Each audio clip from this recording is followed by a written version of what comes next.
قال الله تعالى في شأن حبيب العظمة الكبرياء صلى الله تعالى عليه وآله وصحبه أجمعين برحمتك يا أرحم الراحمين والحمد لله رب العالمين. الحمد لله الحمد لله رب العالمين.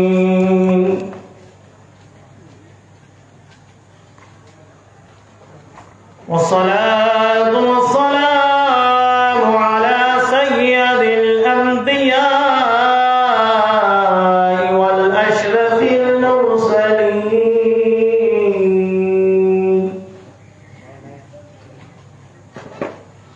وعلى آله وأصحابه الطيبين والطاهرين.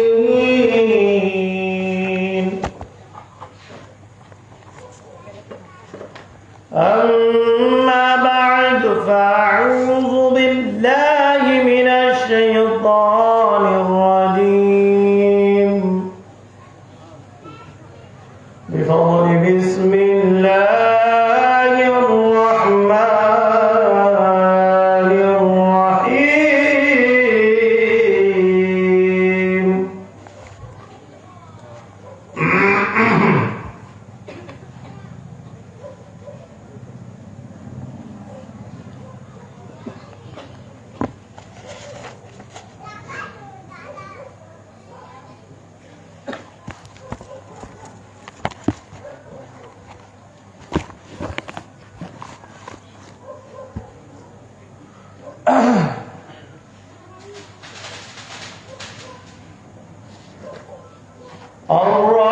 الرحمن علم القرآن خلق الإنسان. صدق الله العظيم وصدق نبيه الأمي الكريم ونحن على ذلك لمن شاهدين والشاكرين. والحمد لله والحمد لله والحمد لله رب العالمين. إن الله وملائكته يصلون على النبي يا أيها الذين آمنوا صلوا عليه وسلموا تسليما. اللهم صل على سيدنا ونبينا وحبيبنا وشاهدنا ومبشرنا محمد رسول الله صلى الله تعالى عليه وسلم.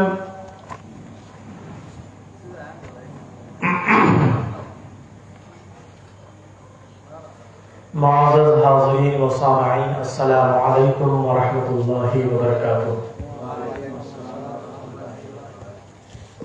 حاضرین اکرام، الحمدللہ الحمدللہ، اللہ کے فضل و کرم سے آج 9ویں نشست ہے غالباً. کل 10 پرسوں 11 اتوار کے دن مجلس کا انشاءاللہ اختتام ہوگا. اب ہمارے پاس 2 دن بچے ہیں. 2 دن میں جتنا انشاءاللہ اللہ نے توفیق دی ہم لوگ ہیرے جواہرات کو سمٹیں گے اور جہاں تک ہو سکے علم سے مستفیض ہوں گے انشاءاللہ. اللہ پاک سے دعا ہے کہ اللہ تعالی ہم سب کو علم سیکھنے اور سکھانے کی توفیق عطا فرمائے. حاضرین اکرام، آپ مسلسلاً اتنے دنوں سے حضور سیدی و مرشدی سرکار غوث اعظم شیخ عبدالقادر جیلانی رضی اللہ تعالی عنہ کے تعلقاً گفتگو سماعت کرتے ہوئے آ رہے تھے. اور غوث پاک علیہ رحمہ کی جو شان کریمی ہے،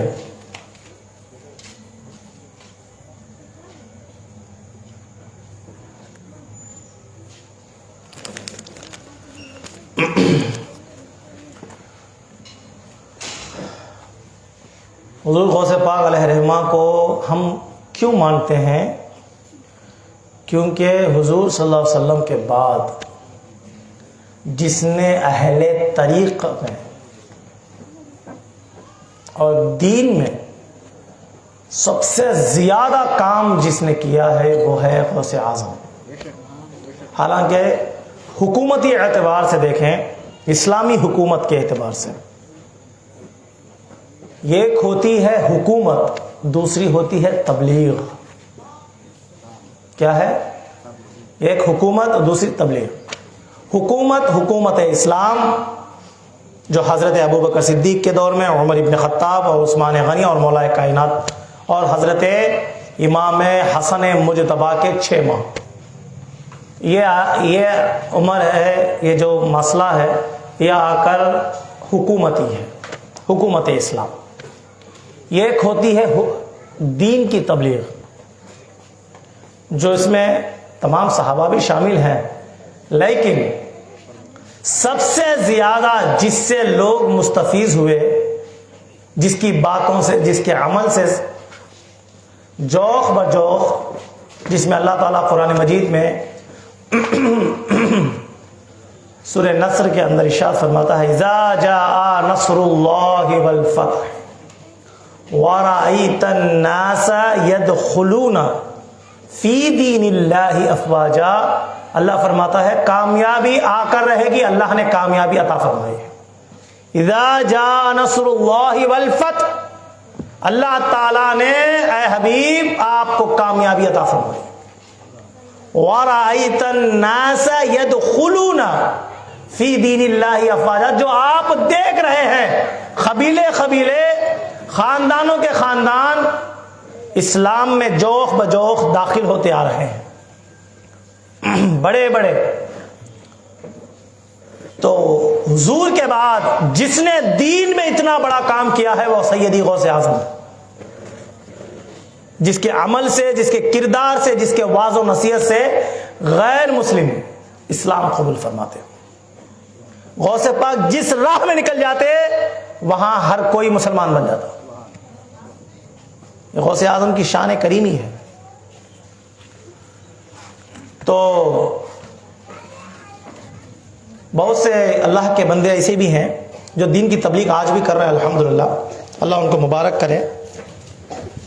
دین کی تبلیغ کا معنی یہ نہیں ہے کہ ہم لوگ مسلمانوں کو جا کر کلمہ پڑھائیں۔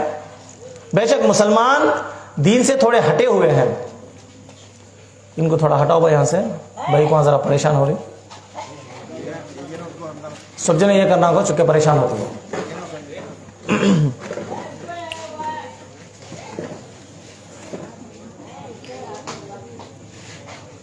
بسم اللہ الرحمن الرحیم۔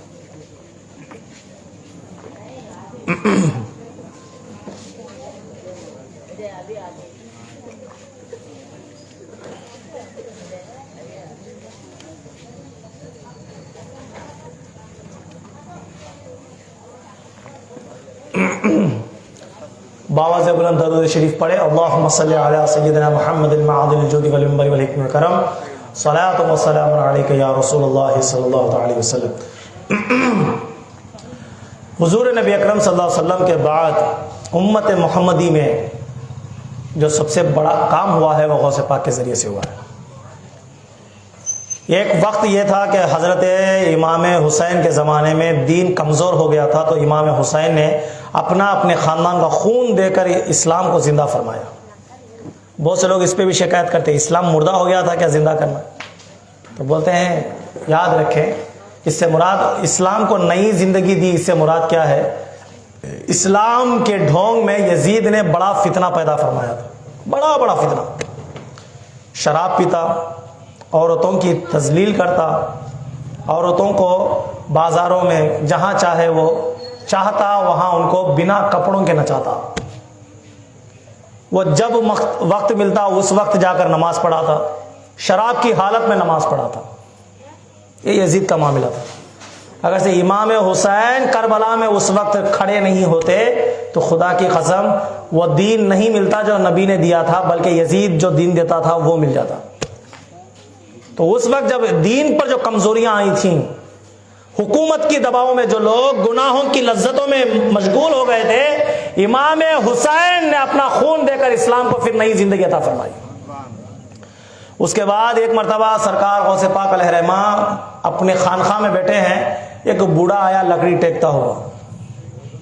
ایک بوڑھا لکڑی لے کر آ کر کے بولا، یا غوث پاک میں بڑا کمزور ہوں، بڑا کمزور ہوں، مجھے دم کر دیں تاکہ مجھے زندگی مل جائے. سارے لوگ دیکھ رہے ہیں تو غوث پاک نے اسے دم کیا. کیا کیا؟ دم کیا. دم کرتے ہی وہ بوڑھا جوان ہو گیا. زندگی کرامت دیکھ کے مرید پریشان ہو گئے، اور وہ جب چلے گیا تو مریدوں نے کہا، حضور یہ کون تھا؟ تو کہا یہ میرے نانا کا دین ہے جو کمزور ہو گیا تھا وقت کے مزارتوں میں. یہ لوگوں نے دین کا جو مذاق بنا تھا، اس زمانے میں تھے دین کے ٹکڑے کرنے والے، دین کے نام پر دین کو تباہ و برباد کرنے والے. تو جو وقت کی حالت پر میرے نانا کا دین کمزور ہو گیا، میں نے اس کو دم کر کر زندہ کر دیا. مراد کیا؟ یہ دم صرف بظاہر دکھاوا تھا، حقیقت میں غوث پاک نے دین کو نئی زندگی عطا فرمائی تھی اپنے کردار سے، اپنے اخلاق سے. آیا سمجھ شریف میں؟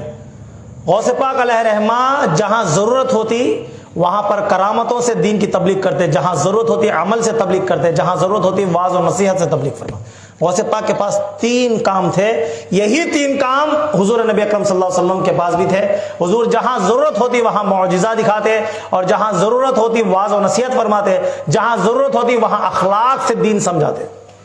یہ تینوں بھی روایتیں ہمیں حدیثوں کی شکل میں ملی ہیں، جہاں معجزوں کا ذکر بھی ہے، جہاں حضور کے قول فعل کا بھی ذکر ہے، اور جہاں حضور صلی اللہ علیہ وسلم کے اخلاق و کردار کا بھی ذکر ہے. بعض وقت سرکار اپنے اخلاق سے سمجھانا ہوتا تو خاموشی اختیار کر لیتے. مثلا حضور صلی اللہ علیہ وسلم کی بارگاہ میں بے شمار صحابہ نے سرکار کی قدم بوسی فرمائی، ہاتھ دست بوسی فرمائی. حضور وہاں یہ نہیں فرمایا کہ تم کیا کر رہے ہو، شرک کر رہے ہو، بدعت کر رہے ہو. سرکار نے فرمایا، سرکار کچھ بھی نہیں فرمایا، مسکرا کر خاموش ہو گئے. تو حضور کی خاموشی اس کا جواز ہے، اس عمل کا جواز ہے، یعنی اس عمل کو کرنے کی اجازت ہے.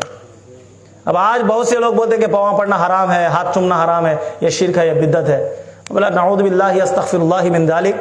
کم علم لوگوں کو جب دین کا ٹھیکیدار بنا دیں تو یہی معاملہ ہوگا. دین کی ہے روح سے تو واقف نہیں ہوتے اور دین کے ٹھیکیدار بنے پھرتے ہیں. قدم بوسی کرنا حضور کی سنت ہے. حضور نبی اکرم صلی اللہ علیہ وسلم کے جو صحابہ تھے، حضور صلی اللہ علیہ وسلم کی بارگاہ میں قدم بوسی فرماتے.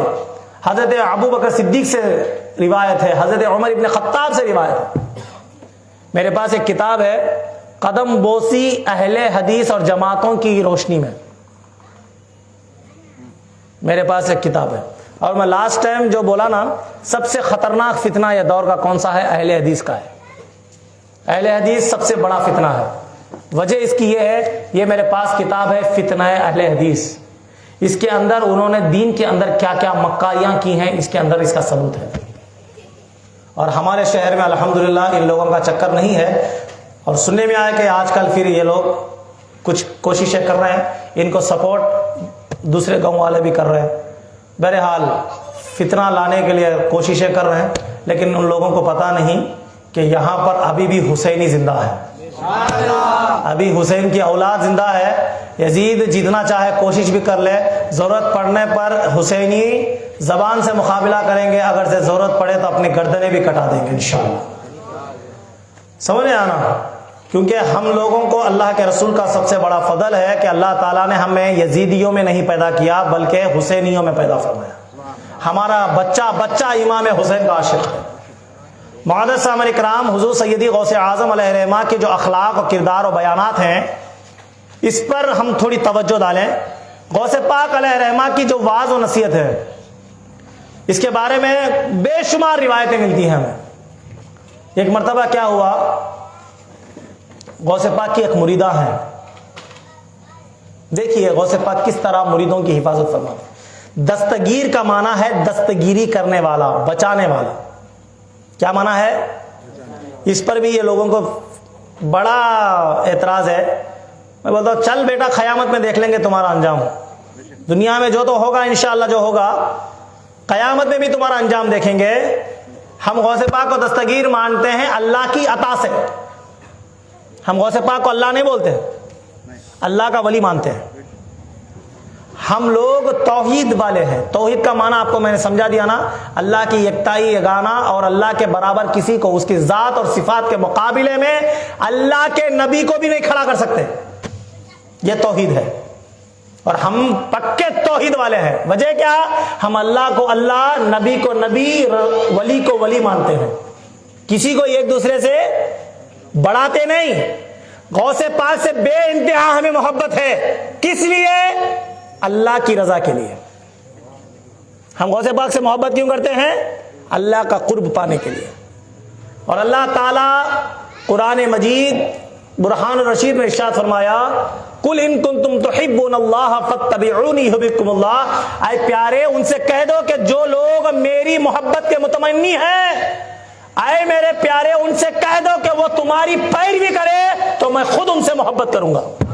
اللہ نے جب واضح فرما دیا قرآن میں کہ محبوبوں کی اطاعت، ان کی پیروی، ان کی فالوئنگ میں اللہ کی محبت مل رہی ہے بدلے میں.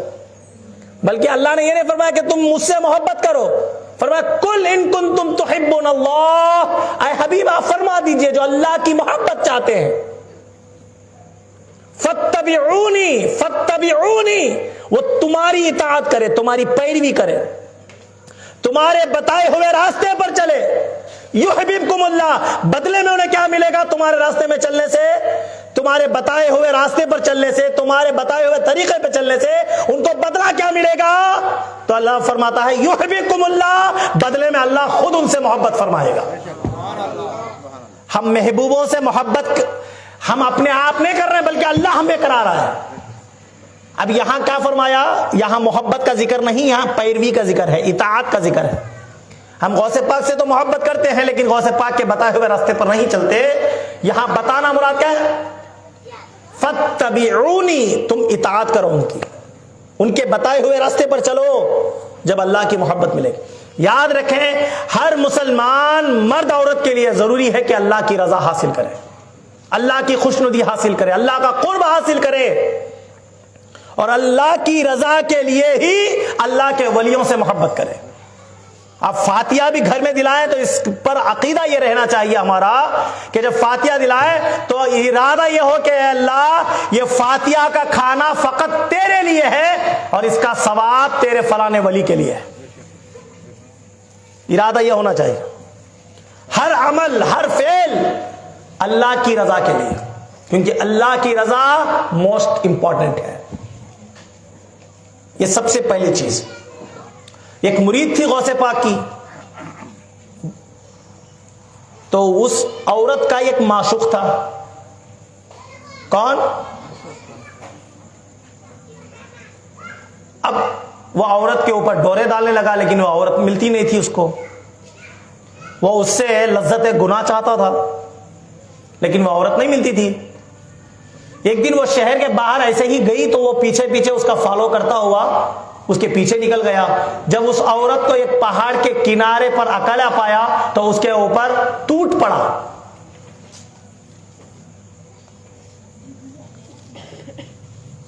اب وہ جب ٹوٹ پڑا تو اس کی طاقت مرد کے طاقت کے مقابلے میں بالکل کم ہے.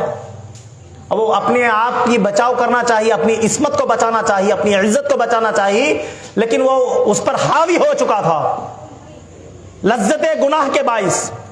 تو اس کے منہ سے بے ساختہ نکلا یا غوث المدد. ذرا زور سے بولو، ذرا زور سے. کیا بولا؟ بے ساختہ. اس کی زبان سے کیا نکلا؟ ذرا زور سے بولو. ہمارے محلے میں کہ شیطانہ پورے بھاگ جانا، دکھنے والے بھی نہیں دکھنے والے بھی. کیا بولی وہ عورت؟ جب یہ پکارنا تھا نا میرا پیرانے پیر عصر کی نماز کا وضو بنا رہا تھا، میرا روشن ضمیر عصر کی نماز کا وضو بنا رہا تھا. اپنے کھڑاؤ ہے نا، کھڑاؤ چکلے کے چکلے کے کھڑاؤ بغل میں پڑے ہوئے تھے، غوث پاک وضو بنا رہے تھے، جب وہ پکاری نا، وہ بغداد سے بہت دور تھی، لیکن میرا پیر دیکھے، روشن ضمیر دیکھے، وہاں سے آواز سن لی اور کہا، اور جو اپنے کھڑاؤ تھے نا آسمان میں اٹھائے، وضو بنا رہے تھے عصر کی نماز کا، کھڑا اٹھا کر آسمان پہ پھینکا، مریدوں نے دیکھا آسمان پہ کھڑا ہو جا رہا ہے، آسمان پہ کھڑا ہو جا رہے ہیں، اور تھوڑی دور جانے کے بعد غائب ہو گئے، کسی کی نظروں میں نہیں آئے، مرید پریشان ہو گئے، واہ، مریدوں کو پتا ہے کہ غوث پاک کی زندگی کرامت ہے، تو خاموش ہو گئے۔ وہ کھڑاؤ یہاں سے نکلے، اس عورت کے پاس پہنچے، اور جو اس کے اوپر زور زبردستی اور لذت گناہ کے باعث اس پر جو حاوی تھا شیطان کے مانند، وہ کھڑا اس کے سر پر اتنا برسے کہ اس کا سر پھٹ گیا، وہی وہ مر کر ڈھیر ہو گیا، اور وہ کھڑاؤ لے کر جھومتی ہوئی غوث پاک کی مریدہ، جھومتی ہوئی غوث پاک کی مریدہ غوث پاک کے در پہ آئی۔ وہ معاملہ گزر چکا، مریدوں نے خاموشی اختیار کی، جب وہ جھومتی ہوئی آئیں گے تو مریدوں کی نظر پڑی ہے تو غوث پاک کے کھڑاؤ تھے جو آسمان میں غائب ہو گئے تھے، یہ اس کے پاس کہاں سے آئے؟ سارے لوگ پریشان ہوئے، غوث پاک کی بارگاہ میں آئی، غوث پاک کے قدموں کو چوما اور ان کے پاس کھڑاؤ رکھا، کہا حضور سیدی و مرشدی آپ کا کروڑوں احسان ہے۔ غوث پاک مسکرائے اور وہ چلے گئی۔ مریدوں نے کہا سرکار یہ کیا معاملہ ہے؟ اس دن ہم آپ کے جلال کو دیکھ کر ہمت نہ کر سکے کہ جواب آپ کو سوال کر سکے، حضور یہ کیا معاملہ ہے کہ کھڑا ہوا آسمان میں جا کر غائب ہو گئی اور یہ عورت لے کر آئی، یہ معاملہ کیا؟ حضور غوث پاک نے پورا واقعہ بیان کر کے کہا میری مرید پر مشکل گھڑی آئی تھی، میں نے میرے چپلوں کو بھیجا تھا اور کھڑاؤں کو بھیجا، وہ میرے کھڑاؤ اس کے سر پر اتنا برسے کہ وہ ہلاک ہو گیا اور وہ کھڑاؤ وہ لے کر آئی ہے۔ غوث پاک کس طرح بے نیاز ہیں، اللہ جب ولیوں کا اختیار دیتا ہے وہ اپنے جوتوں کو بھی آسمان میں اڑا دیتے ہیں تو جوتے بھی ان کا کام کر کر واپس آتے ہیں۔ یہ اللہ کی شان ہے میرے بھائی، ہم کو اللہ پہ خیال نہیں، تم کو ڈوٹ ہے ولیاں کے پاس اتنے کرامتاں کہاں سے؟ تم کو نہیں معلوم کہ اللہ تمہارا اختیار والا ہے، قدرت والا ہے؟ میرا رب پر ہم کو اختیار، ہم کو اس طرح عقیدہ ہے کہ اللہ تعالیٰ کن فیکن کا مالک ہے، جب وہ کہتا ہے ہو جا وہ چیز ہو جاتی ہے، ہم کو یقین ہے۔ اور اللہ تعالیٰ جب چاہے کسی ولی کو جتنا چاہے اختیار دے۔ اور سن لو میرے ہر نبی کو اللہ تعالیٰ معجزے گن گن کر دیا، کسی کو 2 دیا، کسی کو 1 دیا، کسی کو 5 دیا، کسی کو 10 دیا، ہر نبی کو اللہ نے معجزے گن گن کر دیا، اور اسی طرح ہر ولی کو اللہ تعالیٰ نے کرامتیں گن گن کر دی ہیں۔ یاد رکھ میرا نبی جب دنیا میں آنے لگا تو اللہ کے فرشتوں نے کہا ہے اللہ میرے نبی کو، تیرے نبی کو کتنے معجزے دے؟ تو اللہ تعالیٰ فرماتا ہے اس کو معجزے گن کر دے گا جس کے صدقے میں سارے نبیوں کو میں نے نبوت سے نوازا ہے، سارے انبیاء کو میں نے نبی اس کے صدقے میں بنایا ہے۔ اور سنو دنیا میں کلمہ پڑھے نبی کو دیکھ کر اسے صحابی کہتے ہیں، میں بڑا نقطہ ذمہ داری کے ساتھ کہہ رہا ہوں، دنیا میں کلمہ پڑھے نبی کو دیکھ کر اس کو صحابی کہتے ہیں، ازل میں کلمہ پڑھے نبی کو دیکھ کر اسے نبی کہتے ہیں۔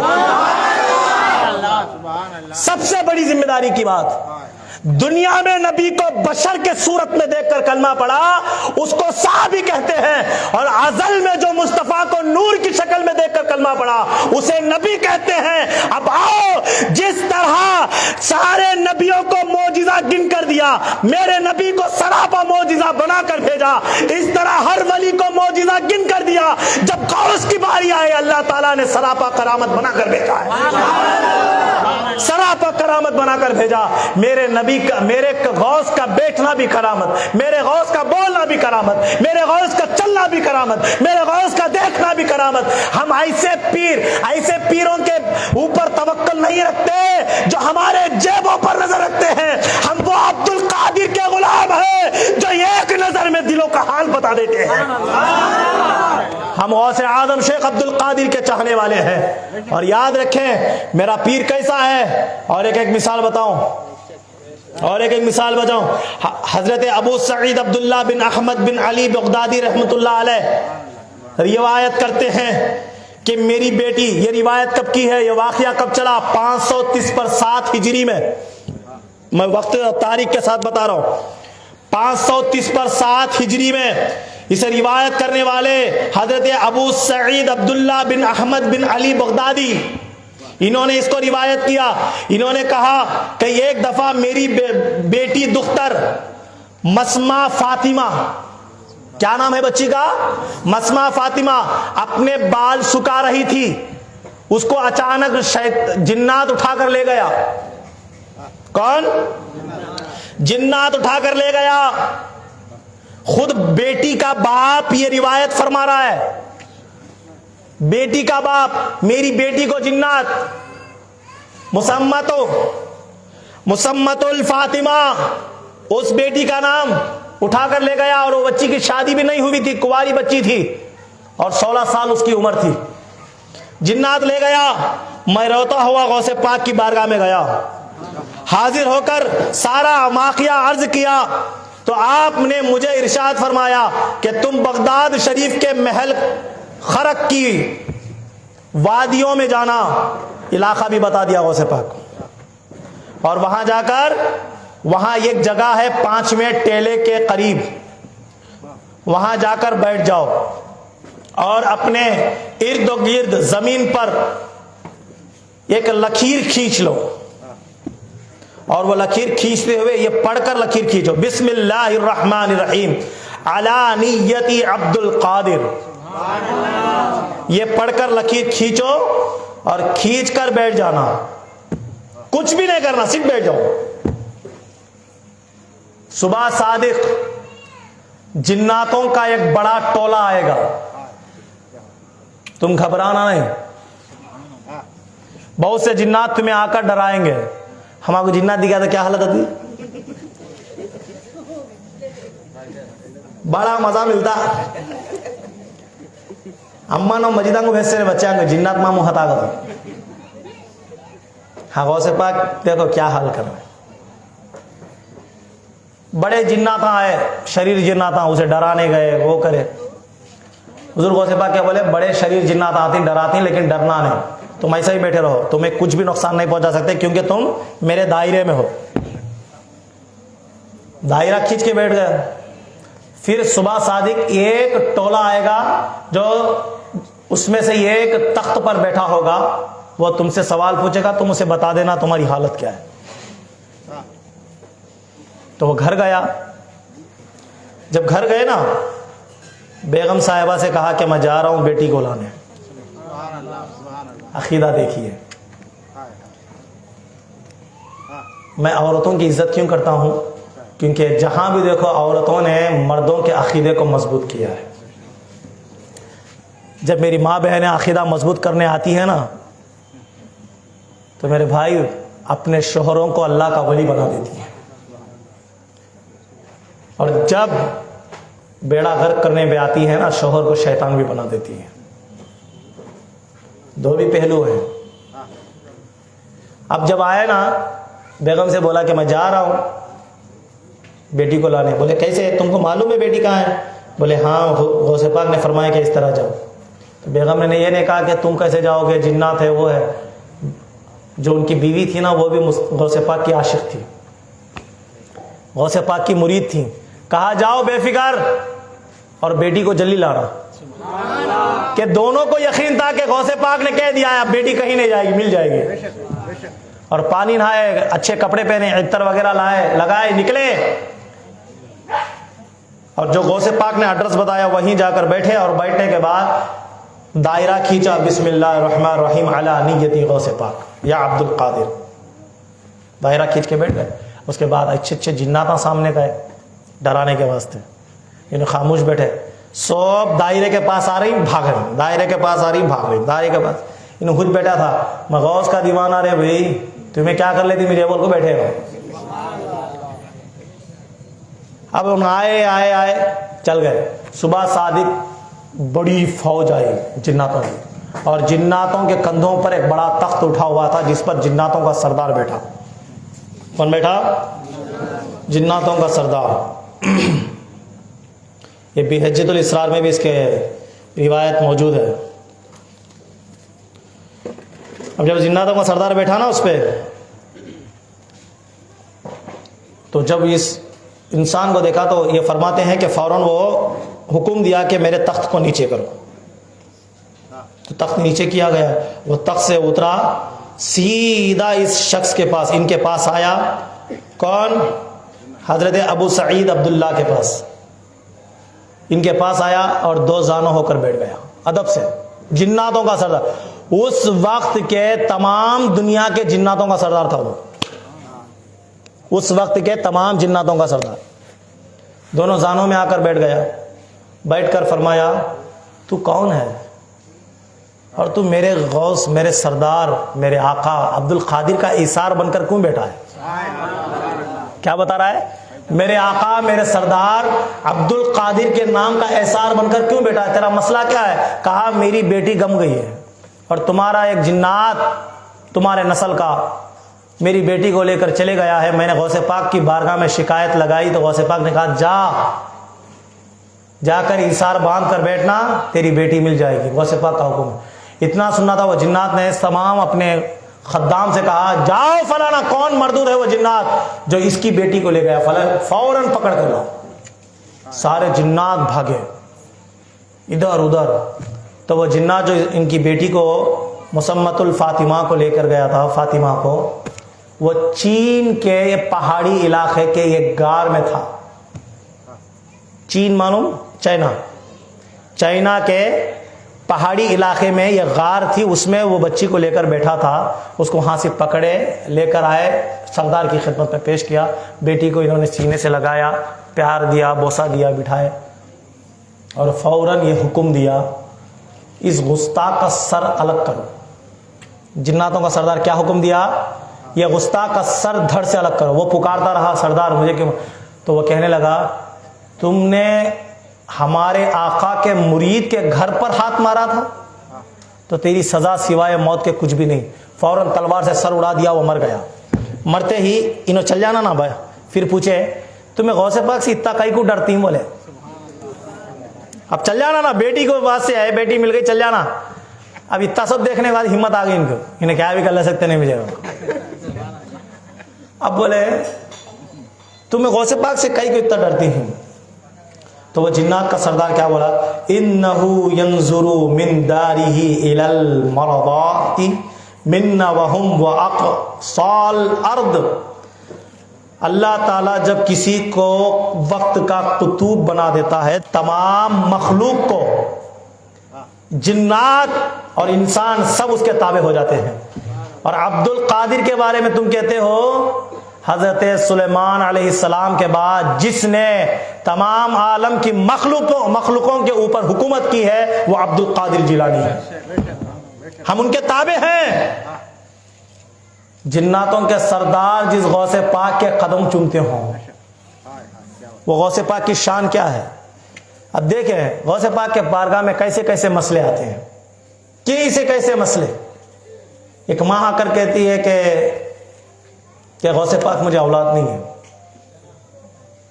تو غوث پاک نے کہا اولاد نہیں ہے؟ ہاں نہیں ہے. تو دے دے. اللہ سے کہا اللہ اولاد دے دے. دعا کی. حضرت خضر علیہ السلام آ کر کہنے کہ اے عبد القادر اس عورت کے نصیب میں اولاد ہی نہیں ہے. غوث پاک نے کہا اچھا نصیب میں اولاد نہیں ہے، ٹھیک ہے.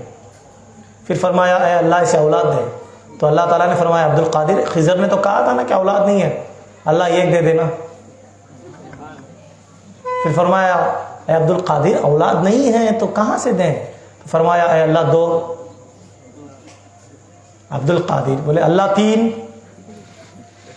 جب تعداد 7 پہ پہنچی تو رب ذوالجلال نے کہا اے عبد القادر چل مجھے تجھے اس کو 7 بچے عطا کرتا ہوں. اب اس پہ بھی لوگوں کو شکایت، دیکھو بھئی اللہ دیتا نہیں بولے تو بھی عبد القادر دلیں گے تھے کہ اللہ سے بڑے بات کا تو اللہ کے مقابلے میں لے جاتے تھے. یہ بھی کہیں گے کتنے بار نکے توڑ گئیں گی، کتنے بار ایمان سے نکل گئیں گی. استغفر اللہ استغفر اللہ. کلمے بھی پڑھتے نہیں نا. ایک جگہ میں نکے میں گیا، میری عادت کیا معلوم، میں بچہ بچی دونوں کو بھی کلمہ پڑھاتا ہوں، استغفار پڑھاتا ہوں اور 4 کلمے مکمل پڑھاتا ہوں. اس لیے کہ نکے سے پہلے کوئی کفریہ کلمات منہ سے نکل گئے، ایمان سے نکل گئے، کچھ نکل گئے تو پھر کلمہ پڑھ لیے تو کیا ہو جاتا، ریفریش ہو جاتا, تو پھر نکاح بھی آرام سے کر لینے کے وہ معاملہ رہتا. اب میں کلمہ پڑھا تھا, اب ایک جن کلمہ پڑھاتا تھا اسے پیٹ میں درد دیا, یہ حدیث میں ہے, میں پھر بھی خاموش رہا. بولے نہیں یہ پڑھنا نہیں ہے, بدعت ہے, یہ صحیح نہیں ہے, ایسا نہیں کرنا. قبول کیا بولے تو کافی ہے, یہ سب طریقہ نہیں ہے. بولے نیچے سے اوپر دیکھا خالی سے, دیکھتے میں ویسا نہیں حضرت. میں بولے کہاں تک پڑھے تمہیں؟ بولے نہیں میں کیا پڑھا نہیں, میں ہمارے امیر سے سنا. امیر سے سنے خود کو پورا قرآن امیر بھی سمجھا سکا نہیں تمہارے کو, اسے نہیں آتا, تمہارے کیا سمجھاتے. اب بول رہے یہ بدعت ہے. میں بولا یہ حرام بول کے دکھاؤ, تم حرام بول کے دکھاؤ. بدعت ہے بول رہے نا, جائز نہیں ہے. کیسا بدعت ہے بتاؤ, حرام بول کے دکھاؤ. یہ ایک مسلمان کو نکاح کر رہے ہیں, انہوں مسلمان بول کے ثبوت ہے آپ کے پاس؟ نہیں ہے. احتیاطاً کیا معلوم تقدیر کو کوسا ہو, یا کسی کو برا بھلا کہا ہو, پیغمبروں کی شان میں گستاخی کی ہو, یا اللہ کی شان میں گستاخی کی ہو, ایمان نکل گیا ہوگا. تو ہم کلمہ پڑھا کر اس کو ریفریش کر رہے ہیں, اس کو تازگی بخش رہے ہیں, تاکہ نکاح بھی مضبوط ہو, اس کا ایمان بھی مضبوط ہو. تو اس میں حرام کی بات کہاں سے آئی؟ اب جب میں بولا نا تفصیل, تو پوری شادی میں ایسے والے سب لگ لے اسے لاگ لیتے, میں مڑک لے جا کونے میں بیٹھے. تو معزز سامعین کرام, جب ہم لوگ اللہ تعالیٰ کے رسول صلی اللہ علیہ وسلم کا کلمہ پڑھتے ہیں, جو کلمات ہم پڑھتے ہیں یہ سب کے سب ضروری اصول ہیں شادیوں میں. شادی میں کمپلسری پڑھنا ہے. اور حضرت غوث پاک علیہ رحمہ کی جو عادت کریمہ تھی, اور جو انہوں نے جو ترتیب ہم کو بتائی ہے, جو مریدین اور معتقدین کے پاس, یہ الگ الگ انداز سے ایک نئی انداز سے ایک نئی تراتیب ہے. اور غوث پاک علیہ رحمہ کی بارگاہ میں ایک مرتبہ کیا ہوا معلوم, تربوز لے کر آئے. تو کس انداز سے دین کو پڑھا رہے اور حضور صلی اللہ علیہ وسلم کی سنتوں پر عمل کر رہے ہیں, یہ ذرا سمجھیں آپ. تربوز لے کر آئے غوث پاک کے بارگاہ میں, تحفہ. تو غوث پاک بولے وہاں رکھ ڈال, رکھ دیے. انہوں تربوز لے گیا, سو والا دوسرے دن آیا تو تربوز وہیں سے. حضور تربوز نہیں کھائے, بولے تحقیق چل رہی بیٹا, چلے گیا. پھر آیا دوسرے دن, بولے کہ کیا ہے حضور؟ بولا بیٹا تحقیق چل رہی ہے. پھر چلے گئے. تیسرے دن آیا تو تربوز وہیں سے, تربوز معاف کرے, تربوز غائب ہو گیا. بولے کیا ہے حضور؟ ہم نے تناول فرما لیا. بولے حضور کیا ہے؟ تحقیق پوری ہوگی. جب میرا پیرانے پیر حضور کی سنت کے بغیر کھانا بھی نہیں کھاتا, اور کھانے سے پہلے بھی سوچتا ہے کہ میرے نبی نے یہ غذا کھائی تھی کہ نہیں, وہ پیر کیسا ہوگا؟ اور غوث پاک نے فرمایا میں 2 دن تحقیق کرا کہ میرے نبی نے کبھی تربوز کھایا تھا کیا. تب مجھے پتا چلا کہ سرکار صلی اللہ علیہ وسلم ایک وادی سے گزر رہے تھے, تو وہ وادی میں تربوزوں کی کھیتی تھی, تو وہاں حضور کی بارگاہ میں تربوز پیش کیا گیا, تو حضور صلی اللہ علیہ وسلم تربوز تناول فرمائے. لیکن پھر ایک دن میں ایک روایت ملی کہ سرکار نے تربوز کھایا. پھر میں سوچا کہ سرکار کاٹ کر کھائے یا پھوڑ کر کھائے, تو اس کے لیے دوسری تحقیق ایک دن مکمل لگا. جب مجھے پتا چلا کہ میرے حضور کی بارگاہ میں جب تربوز لایا گیا تو حضور نے اس کو پھوڑ کر کھایا. تو تربوز کو پھوڑ کر کھانا حضور کی سنت ہے. ہم لوگ کیا کرتے ہیں؟ نہیں, الحمدللہ کاٹ سکتے, کوئی مسئلہ نہیں, لیکن سنت ادا کرنا ہے تو پھوڑ کر کھاؤ. اب ہمیں گھر میں پھوڑے تو کیا کرتی بھائی, وہاں پھوڑی پوچھو, پوچھے نہیں تو وہ تربوز تمہارے سر کو مارتا. صحیح نے کیا بھائی, ہمیں گھر میں نواں من کو رہتے ہیں, بیگم چائے لاؤ, پانی لاؤ, کھانا لگاؤ, جھاڑو مارو. نعوذ باللہ استغفر اللہ, معذرت کے ساتھ ہمارے گھروں میں بیویوں کو ہم لوگ نوکرانیوں سے بدتر حال بنا دیے, نوکرانی گیوں سے بدتر حال بنا دیے. اور ایسے حالات پیش نظر ہیں کہ ہم لوگ کس کیفیت کے ساتھ زندگی جی رہے. آپ کو معلوم ہے غوث پاک علیہ رحمہ کی شان کیا ہے؟ غوث پاک کو 4 شادیاں, کتنی معلوم آپ کو؟ بڑی کم لوگوں کو معلوم ہے. 4 شادیاں غوث پاک. میرے غوث پاک فرماتے ہیں اللہ نے مجھے 4 بیویاں عطا کی ہیں، الحمدللہ چاروں بیویاں مجھ سے بے انتہا محبت فرماتی ہیں۔ میرے بھائی، حضور غوث پاک کو 4 بیویاں، 40 پر 9 بچے، کتنے؟ اور یہ ایک بچہ، آپ غوث پاک کے بچے بولے تو کیسے رہتے؟ سارے کے سارے ولیاں ہیں، سارے وقت کے ولیاں، قطب کے درجے پر۔ اس میں سے مشہور و معروف 2 ہستیاں ہیں، ایک شمس الدین ہیں، ایک حضرت ابو الرزاق رحمۃ اللہ علیہ ہیں۔ عبد الرزاق بغدادی قادری رحمۃ اللہ علیہ کی نسل سے پورے سادات زیادہ پھیلے۔ شمس الدین رحمۃ اللہ علیہ کی اولاد بالکل کم ہے، ان سے اتنا، ان کی بھی اولاد ہے لیکن کم ہے، لیکن حضرت عبد الرزاق بغدادی قادری رحمۃ اللہ علیہ کی اولاد بے شمار ہے۔ اللہ تعالیٰ نے ان کو فیض، غوث پاک نے انہیں عطا فرمایا ہے کہ ان کی اولاد پھیلے۔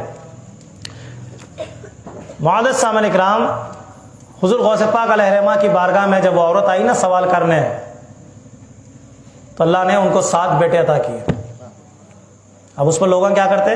یہ حرام ہے، ایسا کیسا ہوتا، اللہ دیتا نہیں کہ تو غوث پاک کیسے لے سکتے؟ میں بولا میرے بیٹا کبھی بھی زندگی میں یاد رکھ، جو تو سمجھا وہ دین نہیں ہوتا، جو ہمیں سمجھ تھی وہ دین نہیں ہوتا، بلکہ دین جو سمجھاتا ہے اسے سمجھنا۔ اللہ تبارک و تعالیٰ نے حضرت موسیٰ علیہ السلام کا واقعہ قرآن میں مکملاً تفصیلاً بیان فرمایا۔ ایک عورت حضرت موسیٰ کے پاس آئی، آ کر سوال کی، حضرت موسیٰ مجھے اولاد نہیں ہے، دعا کریں۔ تو اللہ سے پوچھا تو اللہ نے کہا اولاد نہیں ہے، تو موسیٰ نے کہا تجھے اولاد نہیں ہوگی۔ موسیٰ نکل گئے، چند دن کے بعد آئے تو اس کے آنگن میں بچے کھیل رہے تھے۔ موسیٰ نے کہا یہ کس کے بچے ہیں؟ کہا آپ نے تو اس دن کہا تھا کہ مجھے اولاد نہیں ہوگی، یہ سارے میرے بچے ہیں۔ اب موسیٰ لاڑیلے ہیں، اللہ کے جلال آیا، بولے اللہ تو نے کہا تھا کہ مجھے عورت کو اولاد نہیں ہوگی، اب وہ عورت کے آنگن میں بچے کھیل رہے ہیں، کیسے ہو سکتا ہے؟ تو اللہ نے ان کو سمجھانے کے لیے بتایا، اے موسیٰ مجھے گوشت چاہیے، پاؤسیر گوشت لے کر آ۔ ایک کھٹرا دیا، چاقو لیے، موسیٰ نکلے، اللہ بول رہا پاؤسیر گوشت دو، کون دیتا جی کاٹ کو؟ نکلے، اللہ کیا بولا موسیٰ یہ اولاد اسے کہاں سے ملی وہ بعد میں سمجھا دو، پہلے جا کے گوشت لگاؤ۔ بولے اللہ، قرآن میں اس کا معنی پورا تفصیلی معنی، پورا گوشت جانے کے لیے پوچھنے کے لیے گئے، کون بھی نہیں دیا۔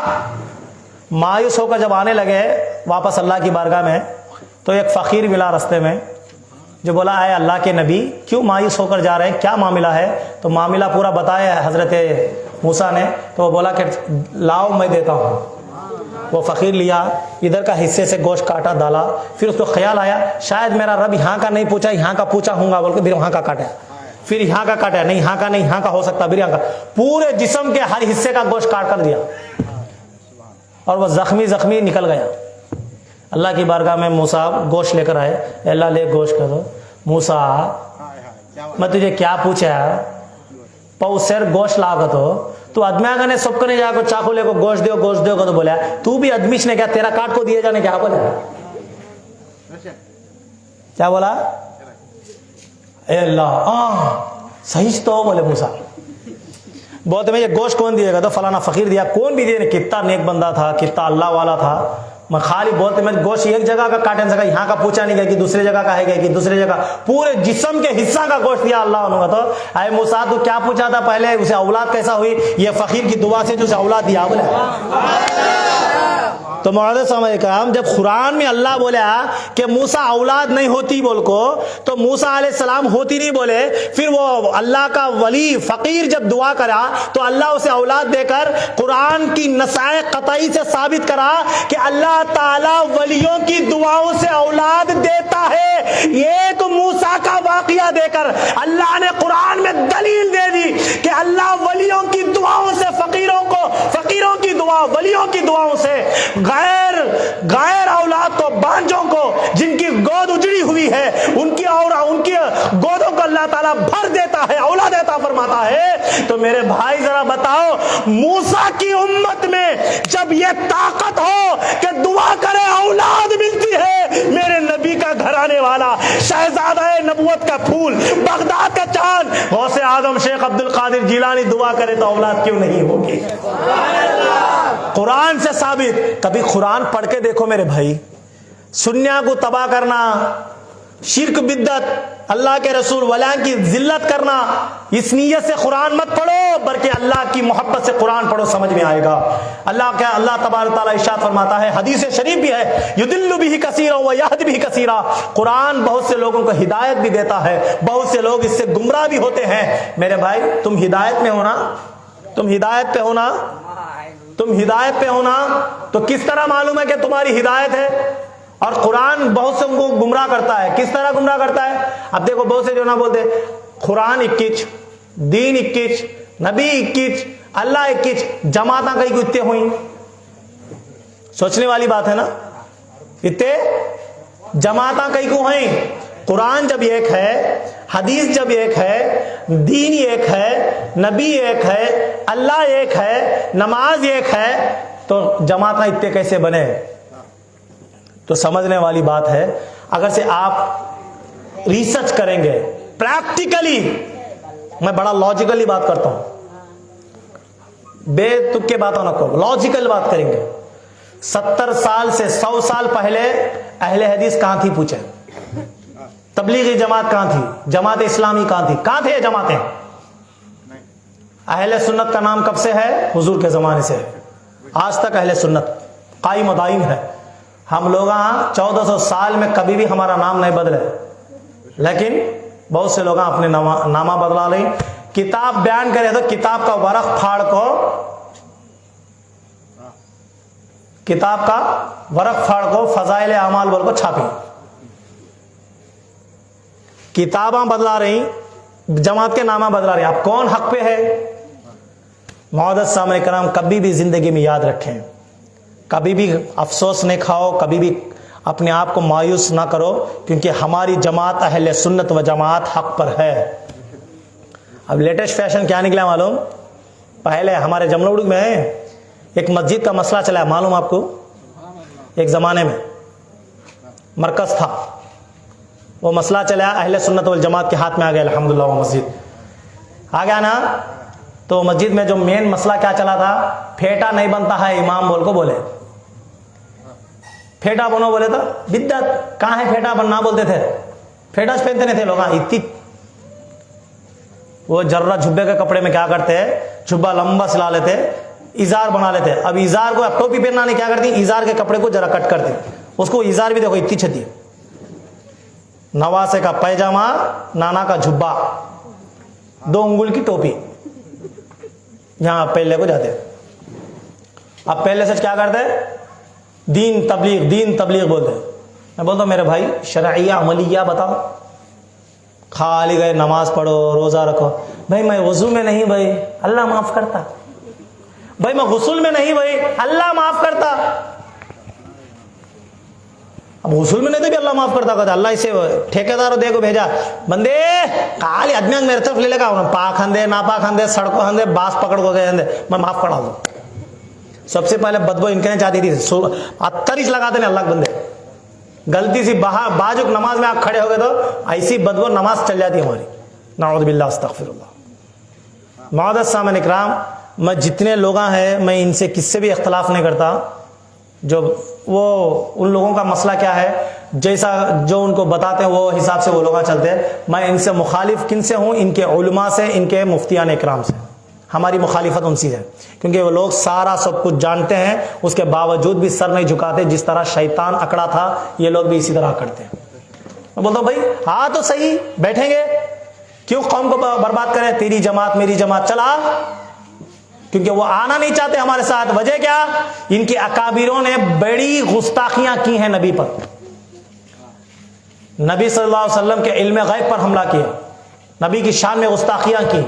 نبی کا خیال نماز میں آیا تو نماز میں جانوروں کا خیال آیا تو جیسا حکم لگتا، نبی کے خیال آیا تو یہ حکم لگتا.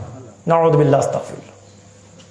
ایسی گستاخیاں. نبی کو دیوار کے پیچھے کا علم نہیں، نبی کے علم سے شیطان کا علم بڑا. نعوذ باللہ. ایسے ایسے الفاظات لکھے جسے چھپا نہیں سکتے آج. تو اس لیے لوگ آنا نہیں چاہتے. اب غوث پاک کہ اب ہم 11واں کرے 12ویں کرے، اس پر کیوں لوگوں کو اعتراض ہے؟ اس کی وجہ کیا ہے؟ کیونکہ ہم لوگ محبت کو بانٹتے ہیں، یہ لوگ محبت کو توڑنے والے. آپ کو معلوم ہے ان لوگوں کو پیدا کرنے والا سب سے بڑا مقصد کیا ہے؟ Divide and rule policy. کون؟ برٹش گورنمنٹ کیا کری؟ مسلمانوں میں اتحاد تھا، 12ویں کرتے تھے، 11ویں کرتے تھے، کنڈے کرتے تھے، ہر عید نبی کے نام سے جشن مناتے تھے. تو کیا کیا؟ مسلمانوں کا بڑا زور تھا، جب ہندو مسلمان مل کر ہندوستان کے لیے لڑتے تھے تو کیا کرا؟ انگریز بڑا سرچ کیا، مسلمان کا سپورٹ نہیں تو ہندوان کچھ بھی نہیں کر سکتے. تو کیا کرو؟ سب سے پہلے کیا کرو؟ مسلمانوں کو توڑو. توڑنے کے لیے کیا کیا؟ ان میں سے چند لوگوں کو، ملانوں کو خریدا، مہینہ مہینہ ان کو وظیفہ دیتے رہے. وہ وظیفہ ان کو کوسے امیر کو کتنا وظیفہ ملتا ہے، میرے پاس دلائل موجود ہے، دلیل کے ساتھ بول رہا ہوں میں. ہمارے سے بات کرنے کے واسطے کئی کو شرماتے لوگ، کیونکہ ہمارے پاس پورے دلیل رہتے مدلل. میرے پاس ایک کتاب ہے جس کا نام ہے زلزلہ. اس کتاب کو لکھنے والے علامہ ارشد القادری، جو 17 سال تبلیغی جماعت میں رہے، اہل سنت سے جا کر تبلیغی جماعت میں رہ کر 17 سال انہی میں رہے. امیروں میں فضالت امیر کو پہنچے، وہ بڑے امیر تک. جس طرح اب پرسوں حال تک پورے تبلیغی جماعت کو طارق جمیل جس طرح بڑا امیر تھا، اس طرح وہ بڑے امیر کے درجے پہ پہنچے. تو انہوں نے ان سے پورے احکامیات لے کر، ان کے پورے خطوط لے کر اس کتاب میں چھاپے ہیں.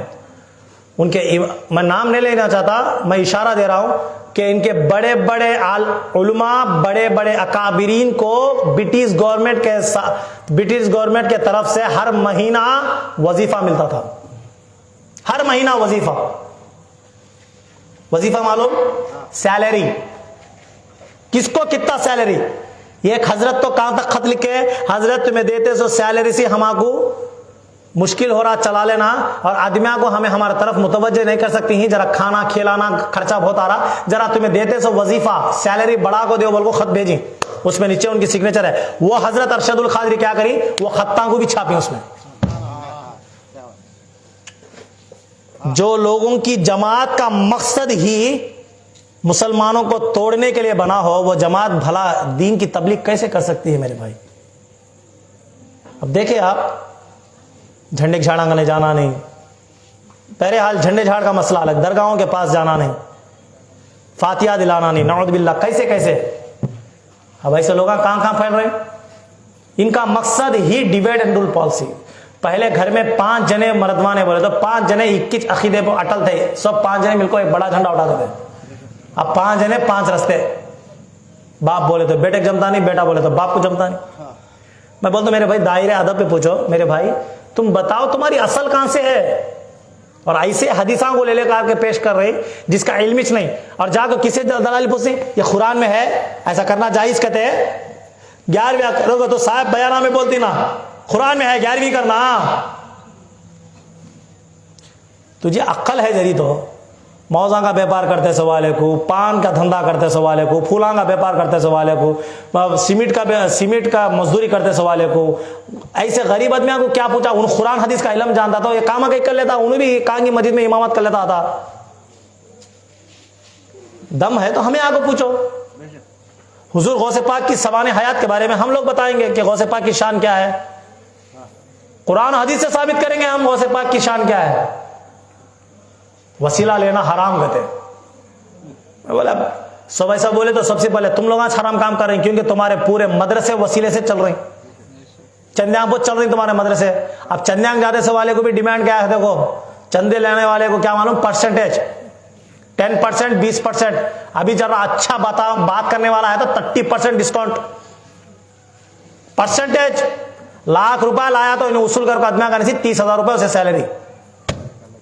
ماشاءاللہ یہ تبلیغ ان کی. کیوں بولے تو اللہ کا نبی، اللہ کا کام، اللہ بولے مدارس قائم کرو بول کے. معزز سامعین کرام آئیے، حضرت غوث پاک شیخ عبد القادر جیلانی کی بارگاہ میں نا ایک عجیب مسئلہ پیش آیا. 100 عالمہ آئے غوث پاک کے پاس سوال کر رہے، ہر ایک عالم ایک سوال لے کر آئے. اب غوث پاک دربار میں آئے تو سارے لوگ اٹھ کے کھڑے ہو گئے. غوث پاک گئے تخت پر بیٹھے، اپنی جگہ پر بیٹھے، تو سارے عالمہ خاموش تھے. غوث پاک صرف نظر اٹھائے, دیکھ لیے ایک نظر میں, پھر نظر جھکائے تو ان کے سینے سے ایسا نور نکلا کہ عالمہ اٹھ کر اپنے بال کھینچنے لگے, اپنے کپڑے پھاڑنے لگے, اپنے کپڑے. میں علمی مہارت بول رہا ہوں غوث پاک کی. ہمیں پیرانے پیر کو صرف ولی مانتی, کرامتیں دکھا دی, یہ نہیں. میرا پیرانے پیر اس وقت کا مجدد تھا, مجتہد تھا, اور غوث پاک جو مسئلہ جو فتویٰ دے دے کسی کی جرت نہیں تھی غوث پاک کے مسئلے پر آڑ ڈال سکے. علمی مہارت میں بھی غوث پاک کا کوئی ثانی نہیں, ولایت میں بھی کوئی ثانی نہیں, علم میں بھی کوئی ثانی نہیں غوث پاک کا. اب جب آئے نا غوث پاک کی تو سارے عالم اچھلنے لگے, کپڑے پھاڑنے لگے, اپنے عمامے پھینکنے لگے. تھوڑی دیر یہ ماحول چلانا, غوث پاک اٹھے, ایک عالم کا ہاتھ پکڑتے رہے, سینے سے لگاتے رہے, سینے سے لگاتے رہے. سینے سے لگائے نا غوث پاک, وہ خاموش بیٹھتا رہا. 100 عالموں کو 100 بار سینے سے لگایا, سارے بیٹھ گئے. اب کچھ مجلس ہی نہیں چلی اس دن مجلس ہی نہیں چلی. آئے غوث پاک, نظر پڑے, دل جھکائے, عالمہ اس طرح کرے, سب کو سینے سے لگائے, پھر چلے گئے. معلوم یہ ہوتا ہے کہ غوث پاک عالمہ کو سکھانے کے لیے آئے تھے. اس دن صرف یہی مسئلہ چلا, غوث پاک چلے گئے. غوث پاک کا خلیفے تھے, ان کے دوست کو پوچھے, بھائی تو کیا کی بڑا سوال کرنا بول کو آیا تھا نا ہمارے پیر سی. بڑا مزہ ملتا مریدان کو یہ باتیں کرنا بھی چاہیے. کیا کہ بڑا مسئلہ لے کو آیا تھا نا ہمارے پیر کے پاس, کیا ہوا کئی کو ناچا ہے. بولتے میں خدا کی قسم, میں عالم سمجھ کر آئے تھے ہم لوگ, ان کو نیچا دکھانا بول کے, ان کو پھنسانا بول کے. لیکن جس وقت عبد القادر آئے دربار میں تو انہوں سے جب سر جھکے تو ہم نے دیکھا کہ ان کے سینے سے ایک نور نکلا, جس کی روشنی میں ہم نے سارا علم بھول گئے. ہم سارا علم بھول گئے. کیسا علم؟ صرف پڑھنے کا, جو پڑھے تھے وہ نہیں, کون سے ہاتھ سے کھانا کھانا, کون سا ہاتھ کھانے کا ہے, کون سا ہاتھ ضرورت کا ہے, چلنا کیسا, اٹھنا کیسا, بیٹھنا کیسا, پھرنا کیسا, ماں کون, باپ کون. جو پیدا ہونے کے بعد سے جو تولی پلکل سیکھے تھے نا وہ سارا بھول گئے. تو اس لیے ہم کو سمجھ میں نہیں آیا, ہم بال کھینچنے لگے. خدا کی قسم جب عبد القادر نے ہم کو اپنے سینے سے لگایا, جو جانتے تھے وہ بھی آ گیا, جو نہیں جانتے تھے وہ بھی آ گیا. غوث پاک کی شان کرامت کیا ہے؟ تو نے پی کتابوں سے, ہم نے پی نگاہوں سے, بس ظاہر فرق اتنا ہے تیرے میرے پینے میں. یہ میرے غوث پاک کا کرم نہیں تو کیا ہے, غوث پاک کا فضل نہیں تو کیا. ایک استاد تھے, ان کا شاگرد غوث پاک کا مرید, استاد سے کہنے لگا, آؤ استاد جی, آؤ استاد جی, آؤ استاد جی. ایک مرتبہ غوث پاک کی بارگاہ میں گئیں گے. اب انہوں بڑے عالمہ مفتیاں, انہوں بولتے جا رے بھائی پیراں کے بارے میں کون جاتی, وہ جہالت کے باتیں کر لیتے, وہ ایسے ایسے باتیں کر لیتے, ان کو شریعت معلوم نہیں, دین معلوم نہیں, کیا کیا جی بولے. ایک بار آؤ, گھگایا. اب ان چہیتا شاگرد تھا, بہت اچھا انٹیلیجنٹ شاگرد تھا. بولتے میں گئے غوث پاک کی بارگاہ میں جا کر بیٹھے, کیا کہ بچہ بولے آ گئیں گے, ایک بار دیکھ لیں گے اسے بھی, بھائی جو اکا کو اسے دکھا کر دیکھ بات تیرا پیر کیسا ہے کہ بول کو کھینچ لگے جا بچے کو. بول کو گئے, جا کر بیٹھے. غوث پاک کی مجلس کا اصول کیا تھا معلوم؟ غوث پاک مجلس میں بیٹھتے میں ایک انسان کھڑا ہوتا, اللہ کی حمد پڑھتا, ایک آ کر نعت شریف پڑھتا. اب ایک جنا خاری آتا قرآن کا, آیا سر قرآن کی تلاوت فرماتا. ان قرآن کی تلاوت فرماتے میں اس مجلس میں اس دن وہ قرآن کا آیت کا ترجمہ غوث پاک بیان کرتے. اب ان قاری آیت پڑھا, پڑھتے میں غوث پاک کیا کرے, اس کا ترجمہ بولے. بولتے میں انہوں بولے بچہ کھیک رہا ہے, استاد تمہیں معلوم کیا ہے ترجمہ, ہاؤ میرے علم میں ہے, میں پڑھکو ہوں. پھر غوث پاک کرے اور ایک دوسرا ترجمہ پڑھے وہ آیت کا. اب ایک ترجمہ, استاد جی یہ ترجمہ معلوم کیا ہے, ہاں یہ بھی پڑھ کو. بھی تیسرا ترجمہ, تفسیر, چوتھی, پانچویں, چھویں, ساتویں, آٹھویں, نویں, 11ویں. مرید پوچھا, شاگرد پوچھا, حضرت تمہیں جانتی کیا, یہ بھی پڑھو. 12ویں تفسیر کرے. آیت یہ ایک تفسیریں دیکھو کتنے ہو رہی, اور ہر تفسیر دوسری تفسیر سے مختلف. بولے حضرت اب نہیں پڑھا, نہیں 13ویں نہیں, 14ویں نہیں, 15ویں نہیں, 16, 17, 18, 19, 20, 40 پر 2 تفسیر ایک آیت کے. وستاد کپڑے پھاڑ کر غوث پاک کے قدموں میں گرا. حضور میں نے یہ علوم نہیں پڑھے, یہ کتابوں میں کہا ہے. تو غوث پاک نے کہا جتنے تم نے کتاب میں پڑھے تھے وہ 11 پر ختم ہو گئے, اس کے بعد جتنے میں نے بتائے ہیں وہ میرے نانا نے اپنے لعاب سے مجھے پڑھائے.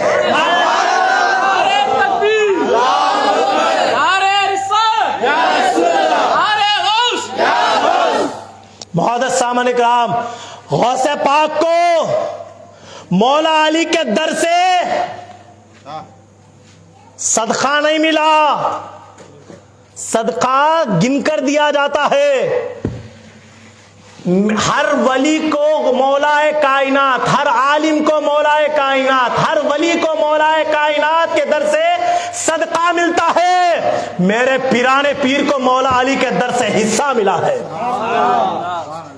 کیسا حصہ؟ وہ جب چاہے اپنے بابا کا دروازہ کھول سکتے ہیں اور علم و جواہرات کے علم و عرفان نکال کر لوگوں کے سامنے نچھاور کر سکتے ہیں. یہ غوث پاک کی شان کریمی ہے. علم کے میدان میں آ جائیں تو ان کا کوئی ثانی نہیں, خطابت کے میدان میں آ جائے ان کا کوئی ثانی نہیں, ولایت کے میدان میں آ جائے ان کا کوئی ثانی نہیں, کرامتوں کے میدان میں آ جائے ان کا کوئی ثانی نہیں. غوث پاک کیسے غوث پاک ہیں؟ دربار میں بیٹھے ہیں, مدرسہ پڑھا رہے ہیں, مریدوں کی کشتی ڈوبنے لگی, غوث پاک کو پکارا یا غوث المدد. مریدوں نے کہا یا غوث المدد. مدرسوں میں بچوں کو پڑھا رہے ہیں. غوث پاک نے اپنی رومال اٹھائی, ہاتھ اندر ڈالا. کہاں ڈالا؟ مدرسے کے اندر. کپڑا اٹھایا, ہاتھ اندر ڈالا. تھوڑی دیر کے بعد ہاتھ نکالا, ہاتھ کے آستین سے پانی ٹپک رہا ہے. اب جلال چہرے پر اتنا کسی مرید کی, کسی شاگرد کا مجال نہیں تھے غوث پاک کو پوچھ سکے کہ کیا معاملہ ہوا. تھوڑے دیر ہوئی, تھوڑا وقت گزرا, تو تھوڑے 1 ہفتے کے بعد جب معاملہ پیش آیا تو وہ سارے جہاز والے لوگ غوث پاک کی بارگاہ میں آئے, آ کر کے ہاتھ چومنے لگے, قدم چومنے لگے اور کہنے لگے پیرانی پیر آپ کا احسان ہے ورنہ تو ہم مر جاتے. مریدوں نے پوچھا کیا معاملہ ہے؟ کہا کہ ہم کشتی درمیانے سمندر میں تھی, غوطہ کھا رہی تھی, ہم کو ڈر لگا کہ کہیں کشتی ڈوب نہ جائے طوفان میں. ہم نے کہا یا پیر المدد. تو خدا کی قسم ہم ساروں نے دیکھا جب نعرہ غوث پاک کا لگایا, پانی کے اندر سے ایک ہاتھ نکلا جو ہماری کشتی کو اٹھایا اور کنارے پر لگا دیا. مریدوں نے ان سے تاریخ پوچھی, کون سی تاریخ؟ وقت پوچھا کب؟ تو پتا کیا چلا, وہی تاریخ تھی, وہی دن تھا, وہی وقت تھا جس وقت غوث پاک علیہ الرحمہ بچوں کا درس پڑھاتے ہوئے اپنی شال مبارک کے نیچے ہاتھ ڈالے تھے. میرا پیر مدرسے میں بیٹھ کر مریدوں کی کشتی بچا سکتا ہے. میرا پیر روشن ضمیر ہے. معزز سامعین کرام, پیر بے مثال ہو جس کی کوئی مثال نہ ملے. اب دیکھیں پیر کیسا پیر بناتا ہے. ایک اور واقعہ سنا دوں آپ کو, سنیں گے؟ انٹرسٹ ہے؟ وقت زیادہ ہو گیا, ختم کروں. پیرانے پیر, وہ پیر ہے نا پیرانے پیر, وہ پیر کیسا بناتے ہیں دیکھو. پیر کو بھی پیرانے پیر کیسے بناتے ہیں, یہ عظمت والی بات ہے. غوث پاک کا زمانہ ہے, کیا ہے؟ ایک آدمی تھا اللہ کا بندہ, عبداللہ بھائی کے جیسا. میرے مرغی کو 3 ٹانگنا ہے. ఎవడి మాట వినడు సేదయ్య. مرید بننے کے بعد سے ہر ایک مرشد کو توٹل ڈالا ہے. یہ واقعہ ان کا اچھا جمتا اس لیے نام لگایا ان کا. توٹلا ان کے نے گیا, ان کا نام سنا, ان کے نے گیا, ہاں ان کے نے یائب ہے نکو نا, ان کے نے گیا, ان کے نے یائب ہے نکو, ان کے نے یائب ہے نکو, ان کے نے یائب ہے نکو. ایک دن کیا ہے معلوم, گھر میں دروازہ بند ہوا, سونے کا ٹائم, کھاٹ پہ سو کو پواں ہلا لیتا ہے. جورو آکو غوث پاک کی مرید کیا بولی معلوم, جو تمہیں اب سویا تھی ہیں, صبح میں اٹھے نہیں تو